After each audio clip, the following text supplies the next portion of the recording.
Pois então, eu estava aí navegando por alguns sites, surfando nas ondas e me aproximei do tarô. Assisti alguns vídeos, observei algumas coisas que chamaram a atenção. Fui lá, peguei meu tarô de White, dei uma arrumadinha nele, zerei. Peguei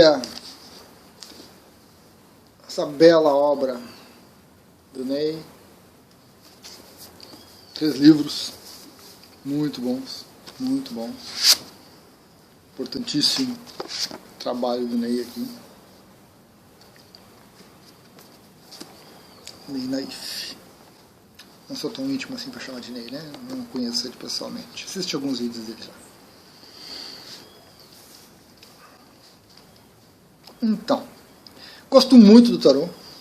Gosto muitíssimo do tarô. Recomendo ele. Não trabalho com atendimentos com tarô faz muito tempo. Comecei, foi muito legal, foi muito bom. Mas surgiram algumas questões que eu vou comentar no vídeo e aí eu acabei desistindo. Uso ocasionalmente para mim. Normalmente eu uso para carta do dia. E aí eu gosto do tarô do xamânico lá que eu tenho, que é um pouquinho mais prático de interpretar. Então de vez em quando eu tiro, mas também não é uma atividade muito regular.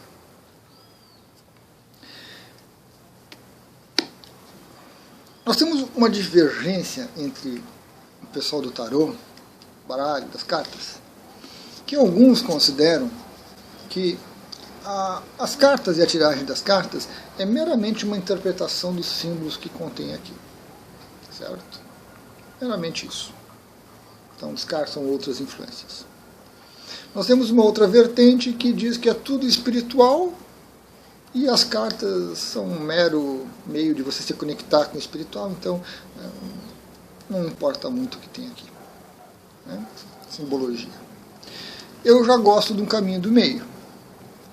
Eu já acho fundamental você conhecer, você esmiuçar cada uma das cartas, você conhecer a simbologia usada, você conhecer os elementos que compõem a carta, e aí o Ney traz isso com muita propriedade, outras obras com certeza trazem, né? Isso com muita propriedade, e você vai ser levado aí para um mundo de desenvolvimento da sua mente. Trabalhar símbolos, trabalhar crenças, trabalhar cultura, conhecimento de época, conhecimento de motivações e outras crenças, e aí você vai dominar a parte teórica dessa ferramenta que é o tarô, né? Conhecer aí toda a sua simbologia, os elementos envolvidos, como que foi desenvolvido isso tudo, né? Então eu acho fundamental. Se a gente não fizer isso, se a gente simplesmente pegar um baralho qualquer, um deck, né, e dar uma lida por cima e sair usando de qualquer jeito, fica prejudicada qualquer interpretação, qualquer avaliação que você for fazer. Tem que ter uma base teórica bem estabelecida e bem criteriosa, porque tem algumas viagens por aí que, meu Deus do céu, né? Fica difícil realmente entender como é que isso sobrevive. Muita ilusão, muita ilusão. Ao mesmo tempo em que você desenvolve o seu intelecto, a sua mente, conhecendo, estudando, né, decorando toda essa simbologia, porque realmente é muita informação, você vai desenvolver a sua sensibilidade, a sua intuição, e você também vai criar a possibilidade de se conectar com a pessoa para quem você vai tirar as cartas, ou para você mesmo, e captar influências espirituais que estão presentes, tendências, energias que estão presentes na hora de embaralhar, na hora de manusear, na hora de contato com outra pessoa e na hora de interpretar. O interpretar se torna mais fácil, mais prático, porque a sua intuição flui melhor tendo essa base, tendo essa base, tendo esse conhecimento. A partir daí você se sente seguro, firme, para tecer comentários, onde entra a parte de interpretação simbólica, de conhecimento, culturas e de intuição que você recebe. E de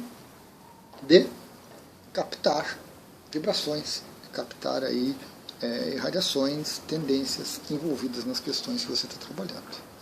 Então, esse caminho eu considero o ideal, né? Trabalhar só com intuição, fora de cogitação. Aí o tarô é um mero artefato, podia ser pedrinhas, podia ser varetinhas, podia ser qualquer coisa, porque é só intuição, intuição, intuição. E aí é uma característica difícil de se desenvolver. Algumas pessoas têm isso muito bem desenvolvido em um alto nível e conseguem se adaptar. E alguns se perdem em ilusões.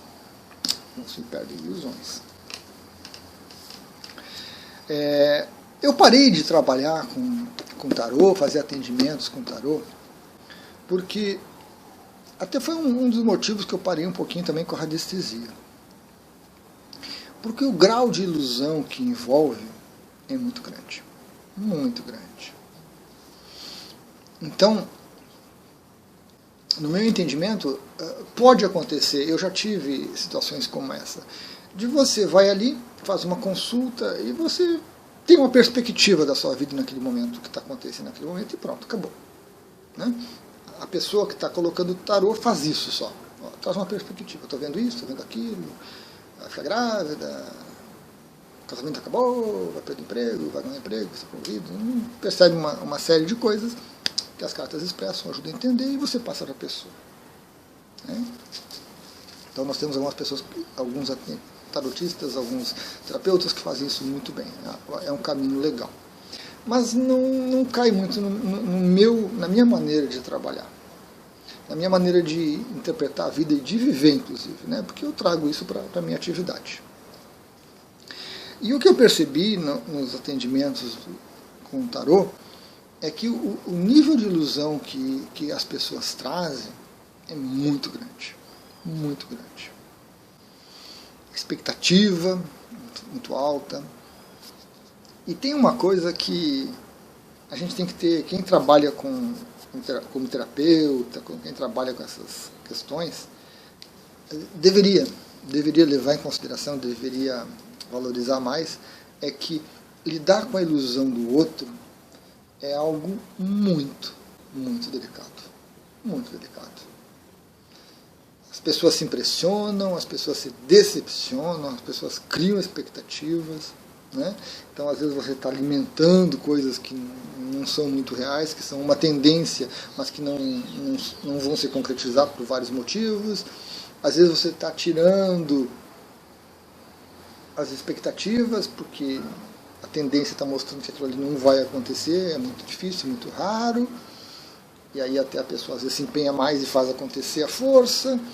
Então, lidar com essas expectativas e com essas ilusões, para mim foi muito difícil. Foi muito difícil. Porque o autoconhecimento permeia toda a minha atividade, desde que eu me lembre. A interpretação permeia a minha atividade normal no dia a dia. Eu não sou aquele fanático que quer interpretar tudo, o sinal do relógio, do micro-ondas está sempre 11, 11, 12, 12, 10, 10. Não fico com essas neuras assim tão radicais. Mas eu observo e faço algumas interpretações. Né? E aí quando eu vou para o tarô e a pessoa me traz uma pergunta, antes de responder a pergunta eu preciso contextualizar, eu preciso situar. Quando a pessoa, mesma coisa na radiestesia, quando a pessoa vinha para um atendimento e trazia uma questão ou trazia um pedido, eu tenho que contextualizar. E esse contextualizar, muitas vezes já respondia a pergunta da pessoa, e muitas vezes eu percebia que não precisava a carta, não precisava a pêndulo, radiestesia, não precisava nada, já respondia. Né? Uma coisa muito comum em radiestesia, por exemplo, Luiz, qual é o gráfico que eu uso para aumentar as vendas da minha empresa? Vejam o grau de ilusão, expectativa um certo desespero interno, uma certa confusão mental da pessoa achar que um gráfico, uma coisinha ali de uma energia muito sutil, vai aumentar as vendas, vai trazer cliente. De achar que não tem cliente na loja porque as energias estão ruins afastando as pessoas. É muita ilusão. Uma pessoa que me trazia um argumento desses, eu dizia: como é que está o teu contador? Como é que está o teu preço de venda? Como é que está a aparência da tua loja? Como é que está a organização? Como é que o teu funcionário atende quando chega um cliente? Como é que você recebe o cliente? Teu preço de custo, tu sabe o custo do que tu está vendendo? Como é que estão os seus fornecedores? Então, tu não precisa de tarô para isso, não precisa de radiestesia para isso. Tu precisa de um contador, tu precisa de um gerente, tu precisa da presença do dono do negócio, da empresa ali atuando. Né? E aí tu vem a pessoa para ti com aquela ilusão, com aquela expectativa. Luiz, será que eu vou passar no vestibular? Será que eu vou passar no concurso público? Tenho me preparado para os 2 anos, coisa e tal.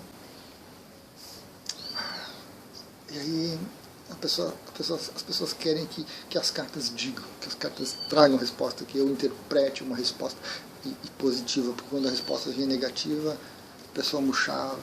Né? E aí vinha todo um trabalho terapêutico, que na maioria das vezes a pessoa não queria executar. Passar a empresa sob um escrutínio de uma consultoria para fazer uma avaliação, uma adequação de rumos, uma colocação no mercado correta, não, é muito caro, dá muito trabalho, não acredito nisso. Verificar como é que você está estudando, para que concurso você está estudando, essa área, essa motivação, a aderência da pessoa, a área de atividade, ou é só dinheiro que ela quer, né? O que estava sabotando o processo, ninguém quer saber. Ninguém quer fazer. As pessoas querem uma resposta prática, rápida, mágica, um salto quântico maravilhoso. E aí quando você diz para ela que não funciona assim, que não é o caminho, é muito difícil lidar com isso. Muito difícil lidar com isso. É toda uma carga energética que vem à tona. É raiva, é frustração, é indignação, é confusão mental. E aí é difícil lidar com esse tipo de coisa. Para mim é difícil, eu não consigo lidar com esse tipo de coisa. Porque a minha mente racional vai atuar sobre a questão e vai buscar causas e consequências e ações e tudo mais, e vai promover as mudanças necessárias, né? Eu vou usar para mostrar, para clarear a visão, para mostrar perspectivas, mas não para solucionar. Um gráfico de restesia não vai solucionar, não vai trazer mais cliente. Então eu preciso ser coerente com o que eu acredito para prestar um bom serviço para o outro, para auxiliar o outro na medida do que ele precisa. E aí eu parei com o tarô também, né? Parei com o tarô e depois, mais tarde, parei com a radiestesia, porque era uma repetição de situações muito semelhantes, com a mesma resposta, com a mesma postura, e lidar com essas ilusões nas pessoas é muito difícil, muito difícil. A gente fica triste porque você vê desânimo, a desilusão do outro, e você oferece uma alternativa que ninguém quer. Complicado, muito complicado. Um outro aspecto muito interessante e negligenciado no tarô é a carta e a carta invertida. Nós vivemos na dualidade, as coisas têm 2 lados, sempre, mesmo que a gente não queira ver um deles. Então, quando você tira uma carta assim, ou quando você tira uma carta assim, nós temos que aproveitar essa oportunidade de significados. Claro que tem maneiras de você evitar que a carta saia invertida. Ou tem maneiras de você promover que a carta invertida faça parte da sua tiragem de cartas.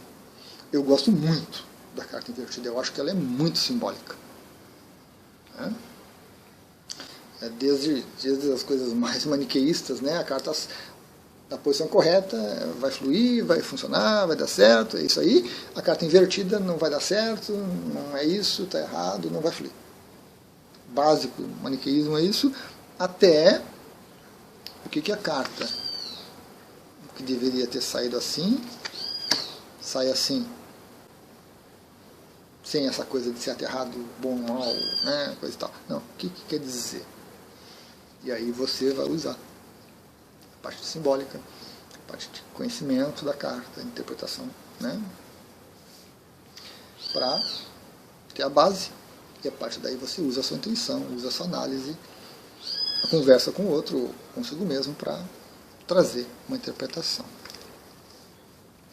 E aí, a questão da carta invertida, se você não quiser trabalhar com ela, o que muita gente não usa realmente, tranquilo.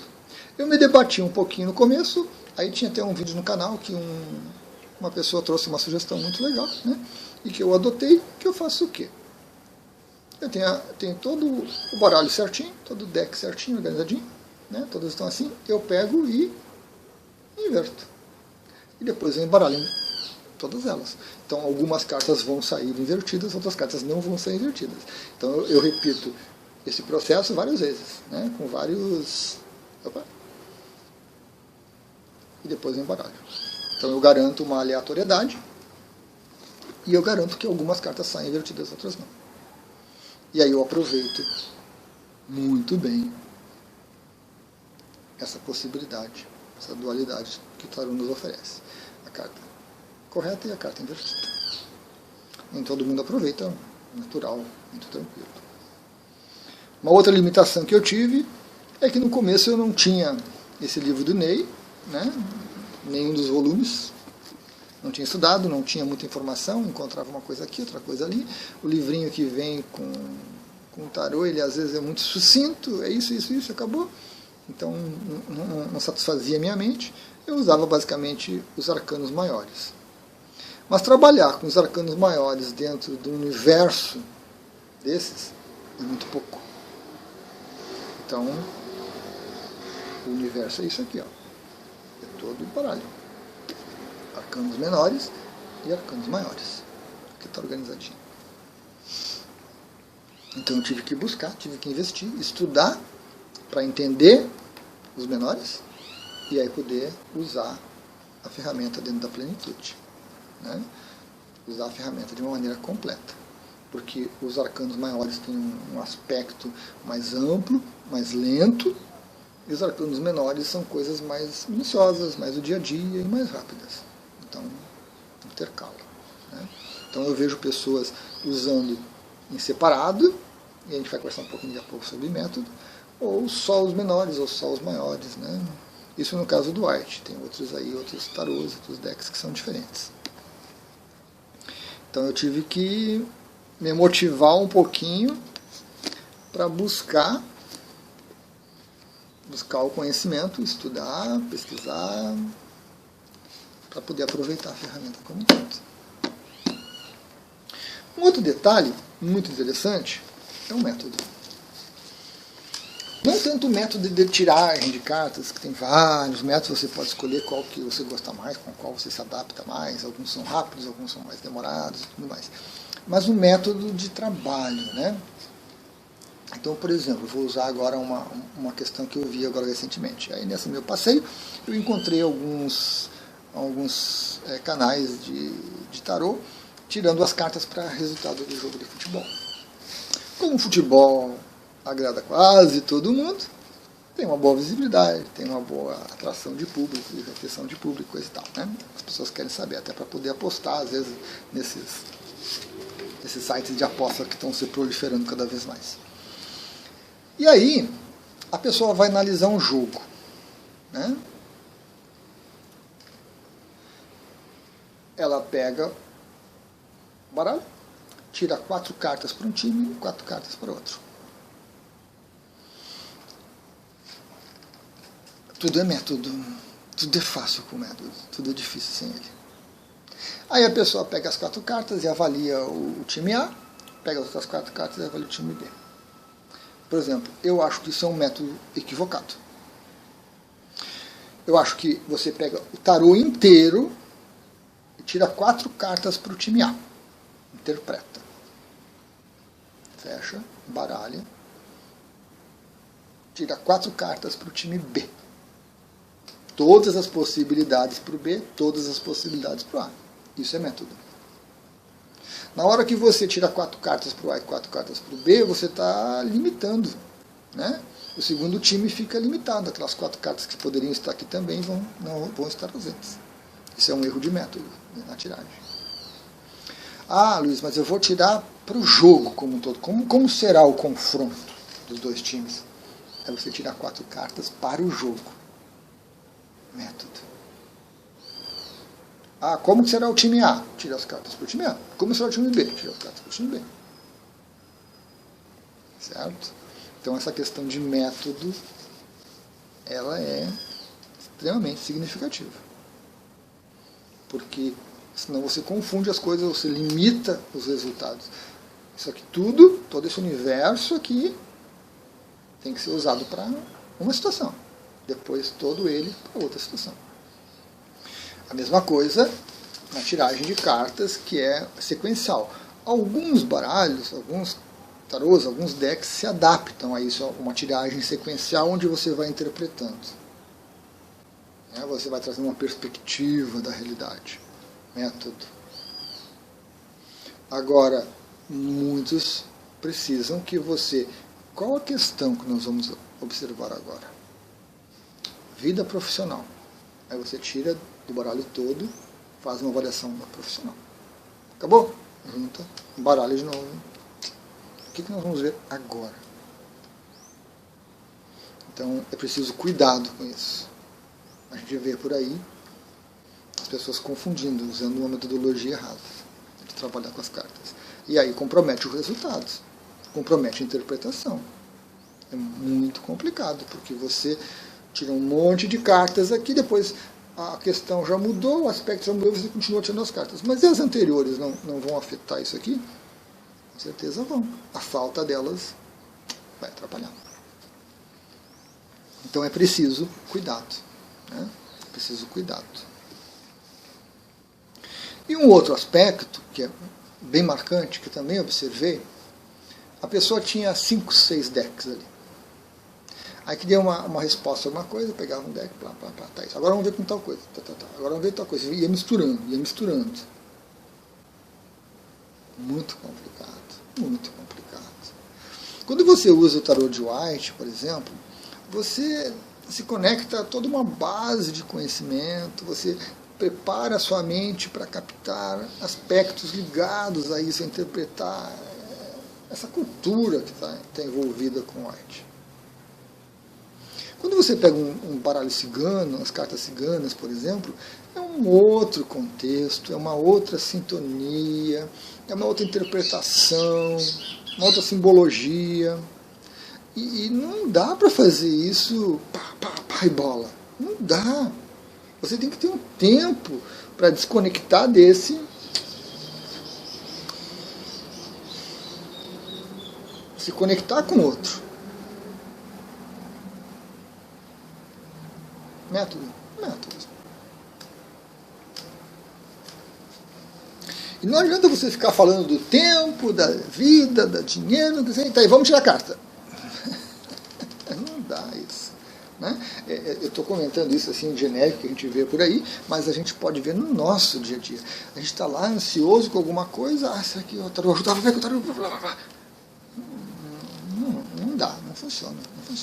Se você não se centrar um pouco, se você não silenciar um pouco a sua mente para entrar em sintonia com o que você vai fazer, a resposta é espúria, a resposta é lixo, porque é tanta confusão na sua mente, é tanta influência, que você não sabe o que você está fazendo. O que está saindo ali é qualquer coisa, é aleatório. Então é preciso cuidado quando você escolhe o deck que você vai usar, né, o conjunto de cartas que você gosta, que você tem alguma atração, alguma sintonia que você estuda, ou mesmo quando você não gosta também, é um elemento interessante. Eu não gosto desse deck aqui, não gosto de uma coisa que me incomoda nele. Pega ele para estudar, Pega ele para estudar. Autoconhecimento. Vamos descobrir por que você não gosta dele. O que te incomoda. O que desperta em você que você não gosta. Mesmo que você não use ele depois. Mas o processo de aprender, de estudar, ele traz autoconhecimento, ele traz informação sobre você mesma, que é importante. Porque não dá para ficar só com o que a gente gosta. Só o que a gente tem sintonia. Só o que a gente acha maravilhoso. Isso não é autoconhecimento. Isso é parcial. Isso é parcial. Isso é autossabotagem. Então, escolha um baralho que você goste e trabalhe com ele. Trabalhe a fundo com ele. Conheça ele. Legal. Tem centenas de baralhos. Centenas de decks. Eu gostei desse, não gostei desse, gostei desse, não gostei desse. Vai lá, compra eles. Estude cada um deles. Conheça. É importante. Né? Essa variedade, essa amplitude, essa variedade de símbolos, de simbologias, de interpretações, de maneira de lidar, um baralho pequenininho, outro é maior, e assim por diante, é fantástico. Estimula a nossa mente, estimula a nossa intuição, nos torna mais apto para o trabalho. Agora, vai usar, tenha esses cuidados, use um deles, recolha, guarde, pá. Centre-se, aí pega outro. Quando você bota na mesa, por fora um baralho, depois mais outro no meio, outro por cima, outro aqui, outro ali, todos diferentes, vibrações diferentes, energias diferentes, culturas diferentes, simbologias diferentes, a sua mente entra literalmente em parafuso. Você não vai falar mais nada de útil. É um achismo completo. Porque a nossa mente não consegue. 1% da população talvez consiga isso. 1% de 8 bilhões consiga alternar rapidamente entre várias dessas tendências. A maioria, 90%, não consegue. Precisa de um tempo mínimo de ajuste de uma coisa para outra, de uma coisa para outra. E se você não tomar cuidados e medidas que facilitem essa transição, de sair de um White para um baralho cigano, por exemplo, para um egípcio, alguma coisa assim, o seu trabalho, a sua interpretação, a sua atividade está comprometida. A gente está fazendo coisas que é mero ego, é mera vontade, é mero orgulho. Eu consigo, eu faço, e blá, blá, blá. Zero de autoconhecimento, zero de conhecimento sobre cada uma das ferramentas, ou sobre como usar a ferramenta tarô. E está cheio por aí. Infelizmente. Peço desculpas imensas a todos, mas essa crítica não é para condenar, para apontar o dedo, para mexer na ferida, para cutucar a onça. Não, é uma sugestão para que você repense a maneira como você usa o tarô, como você usa essas cartas. E para que você tenha um melhor aproveitamento, você tenha um desempenho melhor, né? com as cartas, com a ferramenta que são as cartas. Então isso é muito interessante, muito importante. Tem que ser observado. Tanto pela pessoa que está usando, quanto pela pessoa que está consultando. Quando vê o tarotista ali, quando vê o terapeuta que usa o tarô, misturando, questione. É tão fácil assim, é tão simples pular de um para o outro e misturar tudo aqui em cima da mesa e juntar esse monte de coisa. Ou aquele que considera só esse funciona, o resto é ilusão, o resto está tudo errado.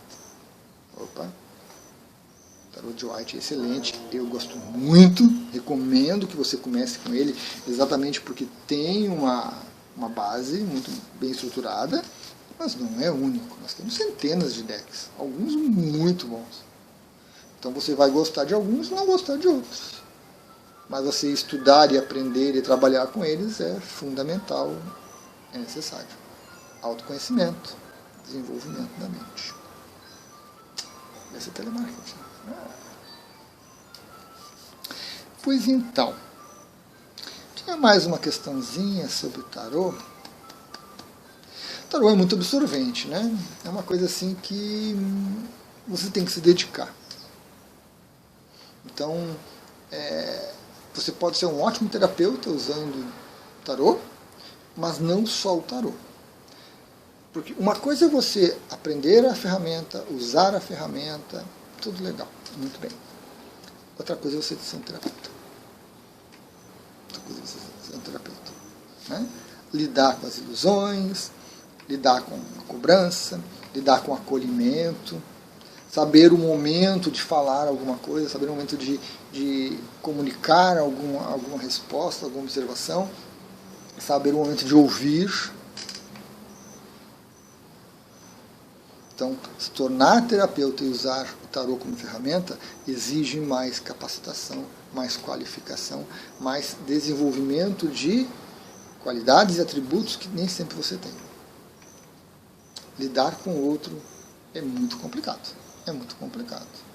Não podemos levar isso de uma maneira muito leviana, porque aí a gente compromete. A gente compromete a ferramenta. Aquele cara lá, se diz terapeuta, não sabe nem usar a ferramenta, não sabe nem atender, não sabe nem isso e aquilo. A pessoa está falando mal. Eu até gostei dele, mas o tarô que ele usa não serve, não dá, ele interpreta mal, não sei o quê. Então a gente tem que pensar de uma maneira um pouquinho mais global, né? Não sou só eu usando e fazendo merda. Desculpa. É toda uma comunidade que está envolvida e com a qual eu tenho que ter alguma aderência, eu tenho que ter alguma conexão e eu tenho que ter respeito. Para não atrapalhar, para não criar mais confusão, para não acabar não trazendo mais problema, né? Tarô, assim como tantas outras coisas holísticas, tem aí uma resistência imensa, tem aí um trabalho de descrédito, porque não é ciência, porque blá blá blá blá blá blá blá blá. E se a gente que está lidando com isso não se portar adequadamente como terapeuta ou como um usuário comum de tarô, a gente está contribuindo para toda essa falta de informação, todo esse desconhecimento, toda essa campanha de difamação que volta e meia vem à tona aí nas mídias, né? Preciso cuidado com isso tudo. Então, se tornar terapeuta exige mais qualificação. Legal, pessoal. Acho que era isso que eu tinha observado aí dessa minha breve incursão, né? Resetei aqui o meu tarozinho, coloquei ele todo em ordem, certinho. Deixar um pouquinho assim, depois vou embaralhar. Vou inverter as cartas várias vezes, embaralhar de novo, e aí vou usar um pouquinho, né? Mas vou ter que dar uma revisada, em alguns conceitos, em algumas simbologias, para poder aproveitar um pouco melhor essas interpretações. E por enquanto só para mim mesmo. Só para mim mesmo. Tem família, às vezes é complicado. Separar, né, essa parte emocional. Essas conexões emocionais, assim, às vezes torna-se difícil. Divertido. Muito divertido. Gratidão.